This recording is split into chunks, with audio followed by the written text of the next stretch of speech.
Welcome to another episode of URC Chumps podcast. We are round two of the URC fixtures, and we have officially finished with the championship right now. And what a finish to it!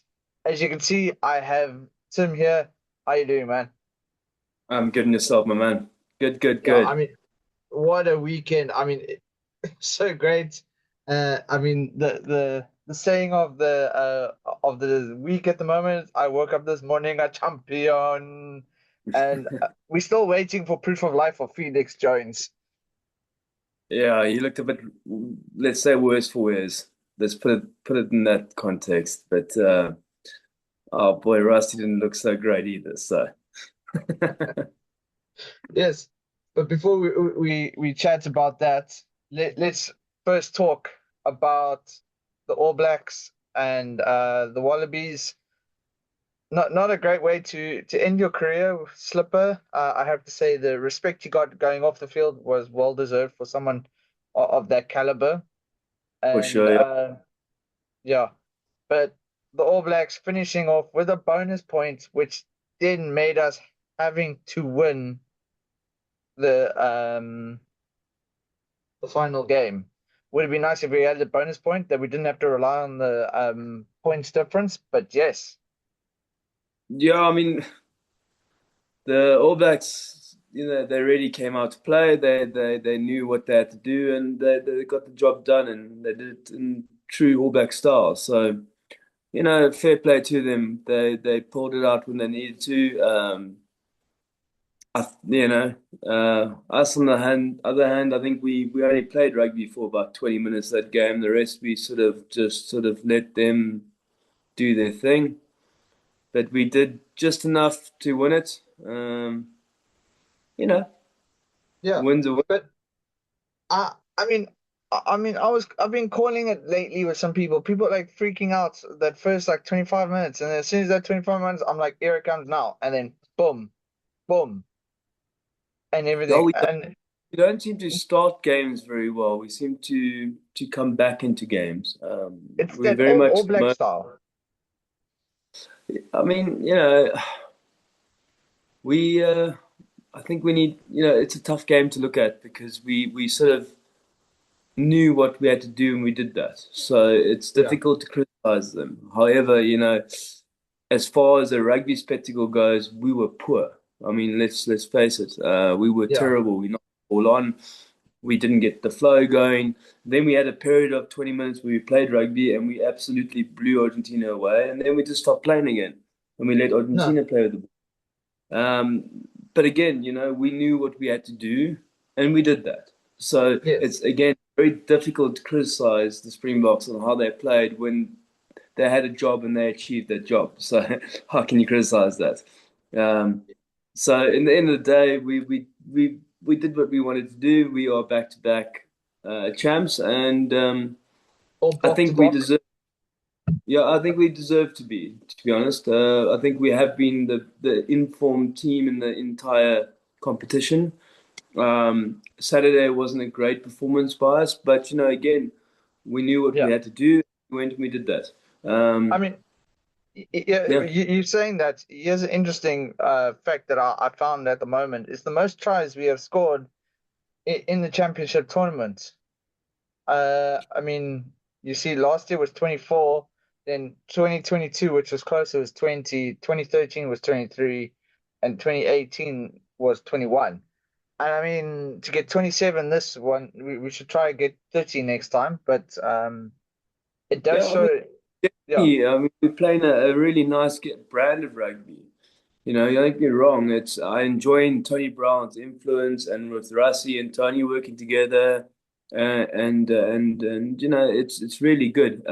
It's a really nice combination to have there with a bit of New Zealand flair, with a bit of South African forward power, and strength. So it's a wonderful combination, and we are very much looking like a side to be feared in the next World Cup with our youth and just the way we sort of controlling world rugby at the moment with regards to games and styles and being the innovators at the moment of not only finding loopholes and laws, but in gameplay as well. You know, Rusty's a genius when it comes to that. So um, it is the style of South African rugby is absolutely amazing at the moment. And you know, all my hats off to the coaching staff. They've done a fantastic job. Um, but if you look at purely performance-wise on Saturday, I thought we were poor. I don't know what's going on with Cheslin Colby, but he's given away 14 points in 2 games. That interception pass and then that kickoff. You know, I don't know what to say about that, but like Yeah, that's 14 points in 2 weeks. That's very not like him. And I know he scored both weekends, but still, those are little mistakes that he doesn't normally make. You know, that he pass looks tired. on yeah, the pass on Saturday, that was you know he doesn't do mistakes like that. You know what I mean? Yeah. That he's Mr. Reliable, and then that kickoff, the oh, come on, man. You know, so I think the guys, like you say, are tired. And Chesn, I think, played because of Orange's injury. I think Chesn played a lot more than he was meant to. Yeah. But I mean, just Um, there on that Freedom Cup, I mean, look at him. Everybody else is like excited, and he's looking like he's half dead on the right there. Um, I mean, yeah, over here again, also not really well, excited that they won, but looking. But I mean, you could kind of say, I think he's just a bit done with the year and everything like that. To be honest, I think he needs a bit of a break now that Curtly Arns is back. Maybe leave him on the end of year tour not to play, but that's my thing. But yes, I mean, it's great to see that we're back to back, Bokke to Bokke, as some people are saying here. I think some of the new faces that came in, like Bone Venter and Marnus van der Merwe, have done great things. I see Marnus van der Merwe is there's now a bidding war over him, along with Thomas de Toy, yeah, um, to try and get their hands on him. Uh, So we'll have to keep an eye on what's happening at the end of this season and where they're going to go, because once this bidding war is over, people like that, it's pretty much someone's going to pick up a ridiculous fee and pay.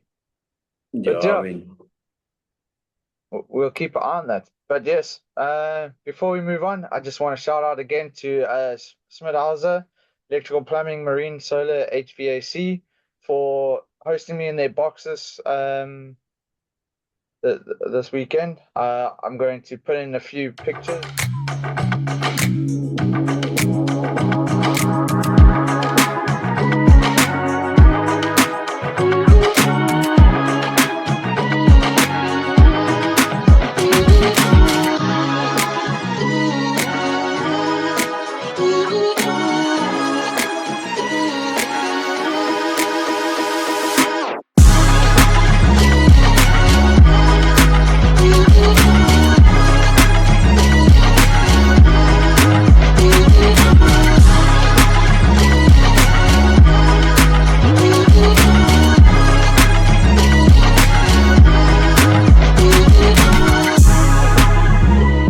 Yep, those are the pictures from this and a few clips from the box.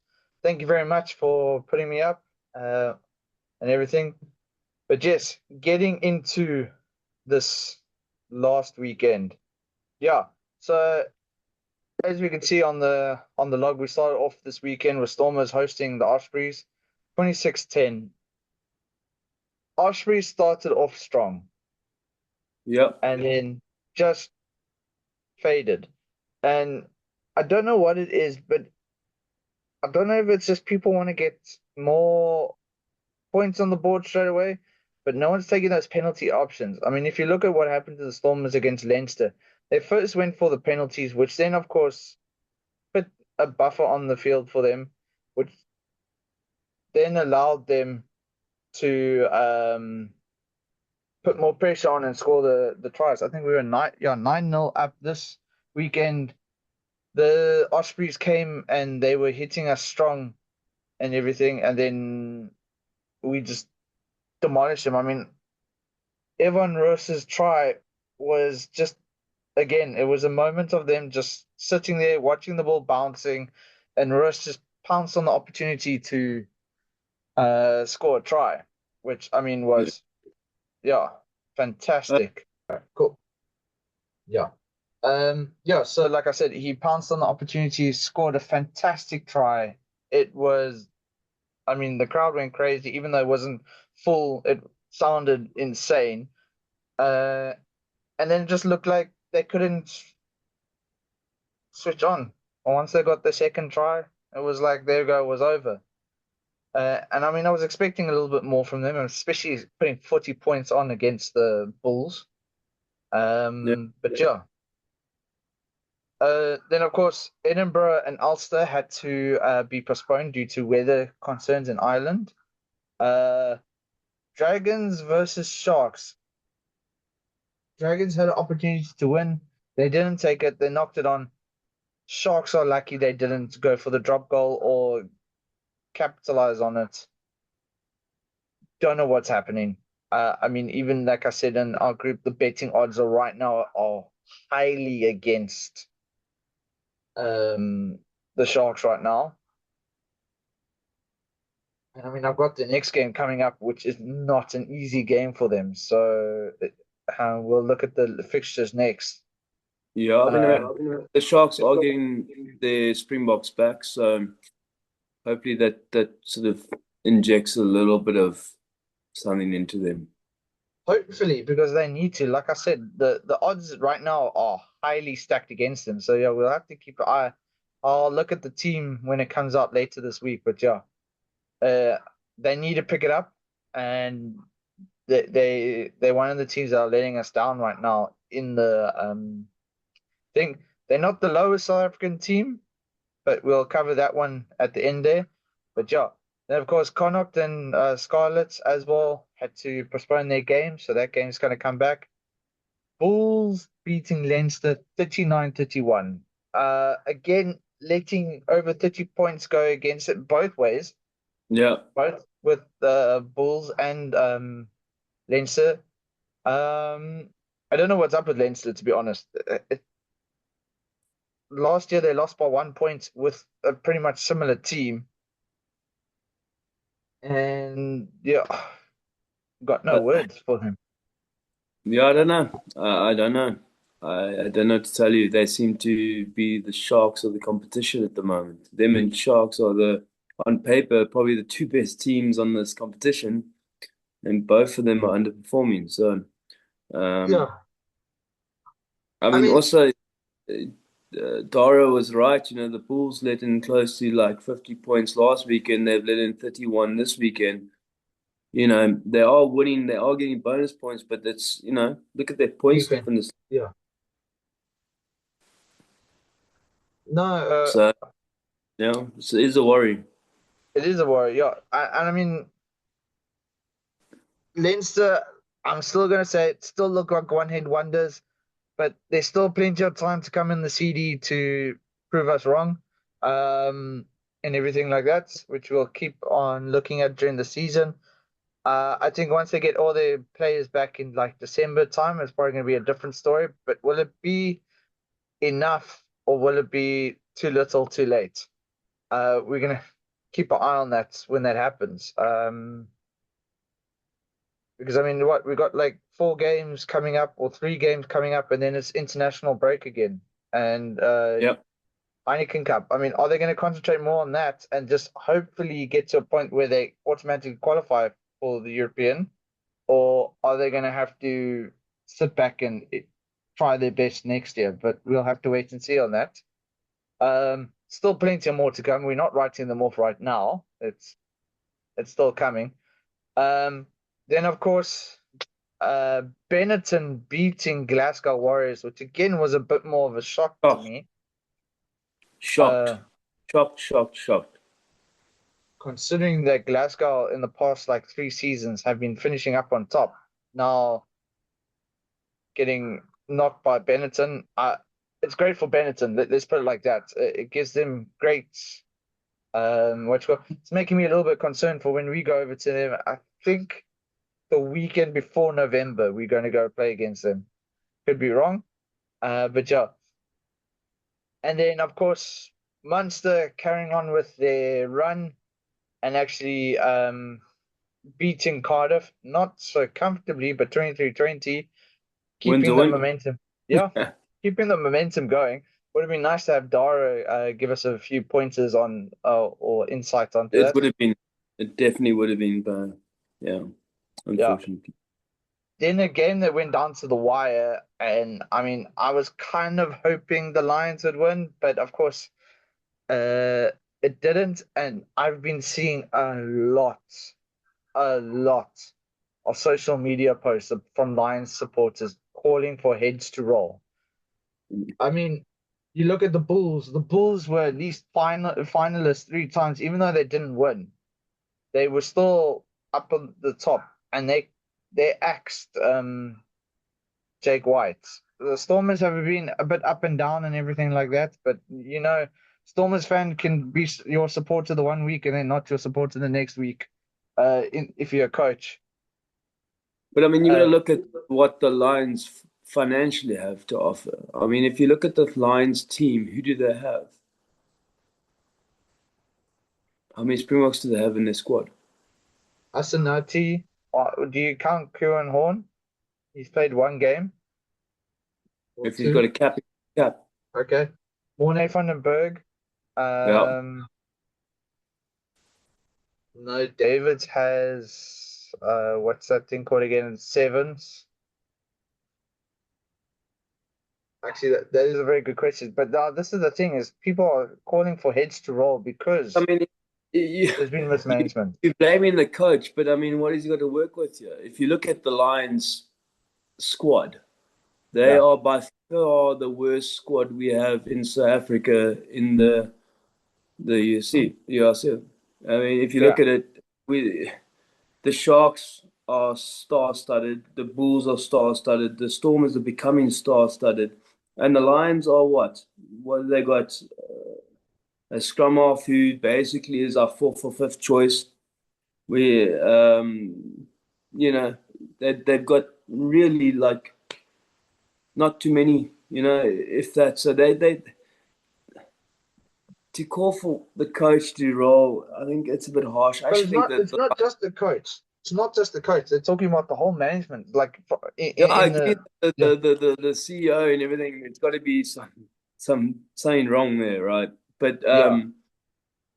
as far as I think the play of the Lions has been quite exciting. I think they've played a nice brand of rugby. Sure, they're not clinical, but I mean that's when you need the guys with a bit of star power to bring a little bit of depth and a little bit of just sort of game knowledge. All these Lions guys are young. They have not too many sort of stalwarts in their team they can look up to. And I think that's the difference between the Bulls, the Stormers, and the Sharks against someone like the Lions, where they just don't have the depth that other unions have. No, that is a fair point. But I mean, the other unions also had the same issue because I mean, I was talking to one of the guys playing for Province under 21. He's 19, but he's like, if you go play against the Lions, the Sharks, the Bulls, and whatever, there's 19-year-old kids who start off for the under 19s and then they bench for the under 21s. Whereas the Province team has enough that they don't need to worry about um, having players play two games. They literally can just be like, okay, cool, one game, there we go. I'm just Yeah. trying to get some information on the age and everything like that quickly. But yeah, I mean, Yeah. it's just if you look at it, I actually think the Lions are playing a really nice, fun brand of rugby. I think they're playing a very exciting brand of rugby. In fact, I think their brand of rugby is probably one of the most exciting brands that's in South Africa at the moment. Yeah, so However, it's not the brand that's going to win you a lot of games with an inexperienced side. but now you're talking about age. So the youngest player is Hassim Peed at 20 years old. The oldest player is Johan Skuman at 34. The average age across the whole squad is 26. Okay, and I'll take the average caps of a Springbok in their squad. How So many? let's go How many Asanati. Springbok caps? How many Springbok caps do they have? Yeah, so Asanati. Uh, Morne van den Berg. That's they. Both those guys have got under 10 caps. Yeah, Kuan Horn. Yeah, there isn't a lot. And now you take someone like the Sharks and you add their Springbok caps up, Yeah, I even mean alone, 100 and odd, even alone. Sia yeah. 90, Yukanya Mpimpi, Fasi. All right, going to List goes, the I can go on all day. And then they go to the Bulls, Willie LaRue, you go to the Bulls, Pollard, LaRue, all of those guys. You go to so Collins. yeah. Here's the Springboks. I'm gonna name them as I go through them in the Shark squad. All right. It is Ox, Trevor Nkanya, Koch, Bongi, uh Eben Etzebeth, Marvin Ori,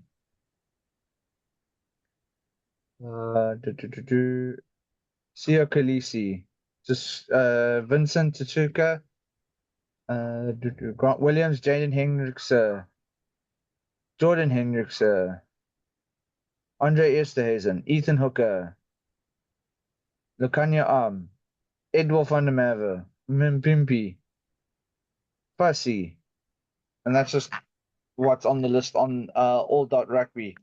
I mean, So now I'll I go did through a quick, real quick calculation, and that's probably about over 600 Springbok tests between those guys.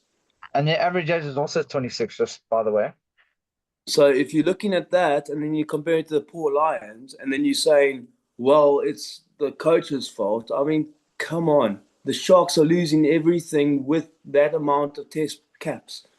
Yeah. And they're not sacking their coach. Give the guy a decent squad and then give him a go. I mean, this South African style of blame the coach, chuck the coach out is really got to stop. No, Because if you look at the facts and you look in the book and you look at what the Lions have to work with according to other nations, I mean, other unions, they are basically the poor boys of the competition. yeah, I mean, I'm just going through quickly now.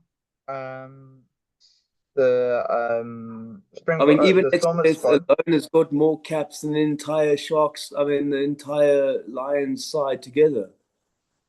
In fact, I reckon if you take the least capped Sharks Springbok they have, which is Ethan Hooker, he's played what, 4 tests, 3 tests?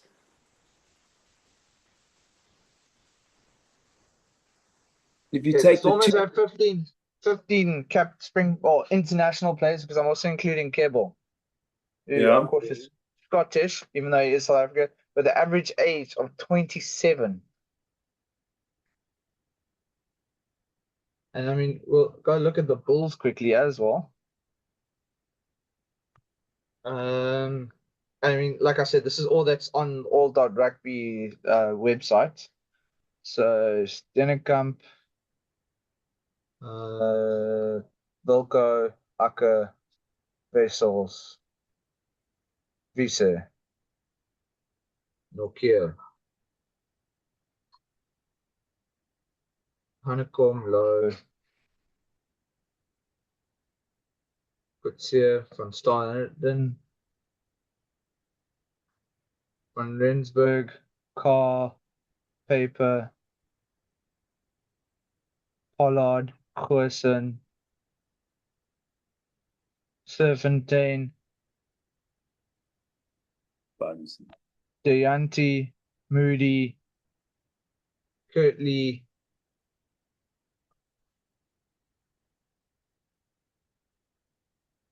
so 20 in the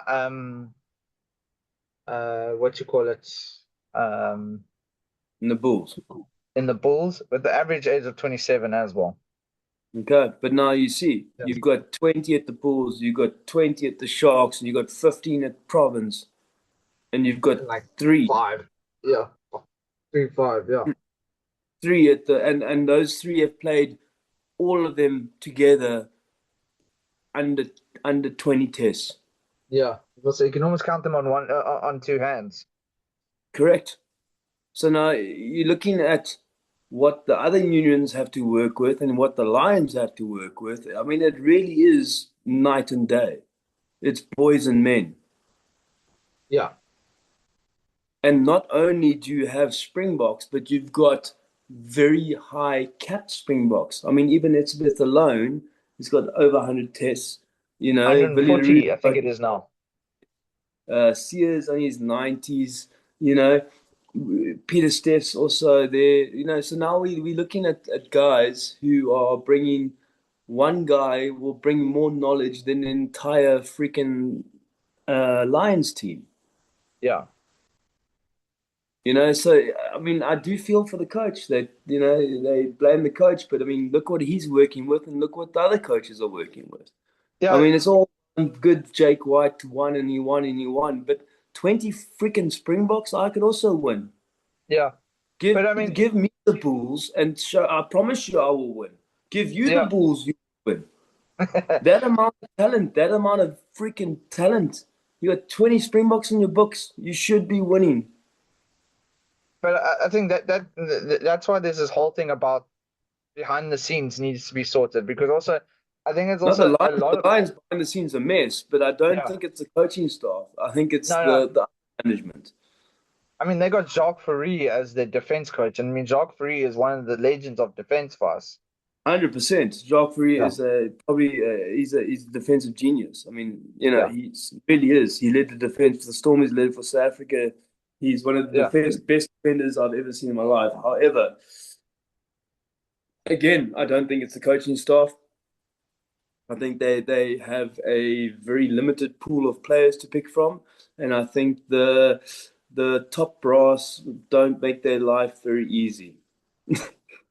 No, I mean, I agree with that. I mean, it is a bit unfair to blame it on like we say the coaching staff, but when we know there's actually a lot more behind the scenes that needs to be sorted out. There needs to, That's and, for sure. and it's the same thing as the Stormers. We had the issue as well with the whole fact that we had mismanagement from the behind the scenes that administration had to come in, and of Correct. course, then COVID also didn't help. So, um, yeah, I mean, we're looking at it as at a positive side now, and I mean, like we're getting big names back. Like we got Ollie Cable coming back. We have Volko Low coming back, and I mean, Volko Low's not coming back for money. He's coming back because of family.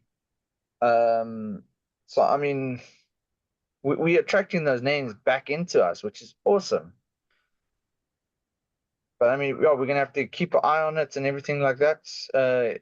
See what happens. You know, once they start, big noise starts coming in and everything like this, will Saru take a stance and actually sort it out? That is the next question that we need to keep an eye on because there needs to come a point where they need to listen to the fans, or otherwise, is it going to be Lions are going to get dropped, and we're going to see the Cheetahs step up, which would be fantastic. I would like to see a playoff between the worst side and the best side, just like at the Six Nations. I think the top tier two nation should play the bottom nation from tier one Yeah, in Six Nations.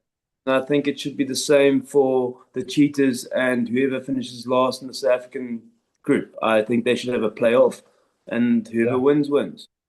But I mean, if you're not paying attention up outside of South Africa, but there is big noise from Franz Steyn regarding this because he's like, there are teams that are failing. If you give us a chance, we'll be able to retain the big names and play in the big play those big games and probably if not be better than what's currently there right now. I will say this, and I'm not saying this in any disrespect to Cheetahs fans, is it is an older team there. Like I said, there's no disrespect to them. but I think they could actually put up the hand if you give them a chance to um, hit that bit. They're going to hit it hard and everything like that. But yeah, we'll definitely keep an eye on it. Like I said, it's going to come up again some point in the season and everything like that. But yeah, I think we need to discuss what is happening this week. Right now, Munster are kicking us off against Edinburgh. Scarlets are hosting the Stormers, and I'm really hoping the momentum that we are on goes into that game. I On think top of it, Stormers will beat the Scarlets. on top of it, we are getting Sasha, Reinach, and Willemse back. Yes, indeed. Um, Willemse can go 15 because we got Simonani, who's actually a center playing at 15 at the moment. Unfortunately, Netlink for shares out with a broken arm, which they have called Zachary Porton, the under 21 player, come and cover for him. And I think he's got a big set of shoulders that he is filling up when he needs to put up his hand. So I'm really impressed with him at the moment. I would like to see him make leaps and bounds soon. But then we go over to Saturday with the Ospreys hosting Zebra. Ospreys are definitely going to want to come back after that tour that they've had here. Only putting up 50 points, but losing by, I think it's about 80 if I was correct.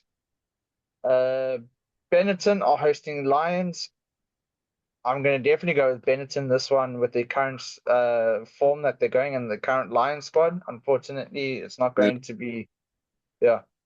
Glasgow are hosting the Dragons. Of course, we know the Dragons are the whipping boys, but like I said in our group, when was the last time you saw Leinster below the Dragons? I mean, if I'll quickly bring up that that last one, as you can see, Leinster second from the bottom because they just got a losing bonus point against Bulls. Unfortunately, Scarlets couldn't play, so that is the only reason why they still won game along with Edinburgh, Connacht and Ulster due to the weather. Dragons, like I said, are above Lions and Ospreys, which is not really where we see them most seasons. And it's awesome to see they've already walked away with 2 points from 2 games. Unfortunately, that's just 2 from the draw, but it's still something. They're walking on average a point a game. Bulls are ahead only due to try bonus points, but Stormers as well. I mean, out of the 2 games, they've only conceded 2 tries. I really hope that's the momentum we go with and we hit. Munster, Dara would be over the moon right now with the fact that they also pretty much the same way as the Stormers, sitting on third. It's just points difference that we're ahead of them. Zebra, I really hope, just for the sake of the season, that they stay there I up in doubt the it. top 8. I doubt it. I think they're gonna. I know it's not going to happen, but it would be so great. It's for Italian It rugby. It would. would be fantastic. It would be great. Yeah. Glasgow hitting on 6th position with 6 points. Ulster and Connacht finishing off the top 8. And then, of course, we've got Benetton, which is 1-1. Edinburgh, of course, will probably be a bit different depending on how the game went. The Sharks with the 1 draw and the 1 loss, which is, again, it's not really what we wanted to see from them. They're looking like not last season, the season before. So that was 23-24 or 24-25. No, 23-24 season. Season 3, where they finished 13th. But yeah, big things. I mean, just for the record, here is what the championship finished with, the points and everything. Points difference 57. That definitely put us ahead of New Zealand. But yes, now Argentina minus 52. But what really impressed me is this stat: the top point scorer. You probably won't see it due to the way it's laid out on Zoom, but Santiago Carreras is on top with 72 points. Uh, then followed by Sasha with a round of 50, D-Mac with 33, James O'Connor with 32, Marnie Libok with 25, which of course included one try. Uh, Albanaz with 22, Suali'i with 4 tries at 20. Malcolm Marks again also 4 tries. Bowden Barrett with 5 conversions and 3 penalties at 19. And Andre Pollard finishing off that list with 18. So I mean, I I was actually mean, kind of the problem with this is we've got three flowers in this list. They use their flower every single game. We use three different flowers, and every one of our flowers has made this list. So if you put all those points together, there would be a South African on top of that list. If Sasha played every game, he would also be on top of that list. He played yes. half the amount of games and he got three-quarters of the points. I mean, it's the same thing with Albanaz as well. He's also on this list with 2 tries, 3 conversions, 2 penalties. But of course, yeah, Carreras had to. I think he covered Carreras because Carreras got injured. But I mean, it's still a good stat to see, even though they lost. They were They, definitely, they, I yeah, mean, they have improved and they are a dangerous side. They could beat yeah. anyone. So, I mean, yeah, this competition's it's really a great competition. And I was, unfortunately, next year yeah. they're taking a course from it. So, I think it was 2026, no, 2028 they were talking about it, but I need to follow yeah, that up. Yeah, yeah, we'll follow it up. but I mean, just on that, I was actually telling someone, I was saying, I actually find the championship more exciting right now with the fact that it could be anybody's game to the last game. Yeah, Whereas with the we've Six Nations, we've had a special tournament. yeah, whereas with the Six Nations, you pretty much it's either going to be one of the top 2 teams, and who wins. Nah, it's not like you sitting there at the going, well, if South Africa lost this game, New Zealand could have won. But if New Zealand had lost the game and Argentina, by some miracle, had scored 50 odd points, they could have gone on top. I mean, statistically, anything could happen. But putting 50 I think, odd points on top of the All Blacks is a bit impossible. yeah, but I mean, the Six Nations I think was pretty close last year. Um, but with Wales being as poor as they have been, Italy being a sort of a, they do have one or two games where they pull it together and they pull one of the big teams close, but only in the last sort of season and a half have they really started to win one or two. But again, I feel that they should have a playoff with the last place side and someone like Georgia who wins the tier two Six Nations every single year. They've got to give someone like Georgia a shot. And then for that matter, they should do it with the Pacific Islanders should have a tournament.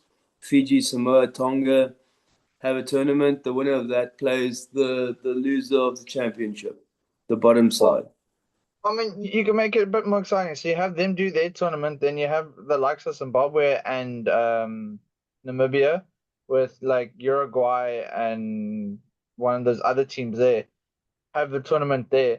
So then they'll be like, okay, cool. So whoever wins in that tournament and that tournament faces all three with each other. Oh, Whoever wins that one. someone like Chile, I mean, obviously they Yeah, yeah. weren't that far up, but I mean, like Chile have really done fantastically and they've made the World Cup again and they're looking better and better and better. In fact, I think so they beat Samoa the other day. And Samoa is automatically into the World Cup because they got invited to it. And I'm not taking that away. It's always nice. Um, but yes, I'm just trying to see. I think I put that picture up with what is required. Oh, here we go. No, who put this picture up? Someone put this picture up, but I'm going to share it now. Showing you who's currently qualified. We're still waiting for that final game to be played with Namibia, and I can't remember who else. I want to say Hong Kong. But these are the current qualified teams in the World Cup right now. Being Argentina, Australia, because they're automatically qualified, England, Fiji, France, Ireland, Georgia, Portugal, Romania, Spain, Hong Kong. So I was wrong about that. Zimbabwe, Italy, Japan, New Zealand, Scotland, South Africa, Wales. And of course, as you can see in that box there, which I'll go through that list just now, Tonga, Uruguay, Canada, Chile, and the final qualifier, which is going to happen. Now we know, like you said, Samoa, who I do not see on this list. Where am I being? All right, but anyway, so qualified via the World Cup, last one being Argentina, Italy, Australia, Japan, England, New Have Zealand, Fiji. Yeah, have Samoa not qualified yet? I don't think so, but I think they got a invitation. So, but I could be wrong. I heard something about they were going to go to the World Cup because Australia qualified for the World Cup, but they also qualify due to the fact that they're hosting.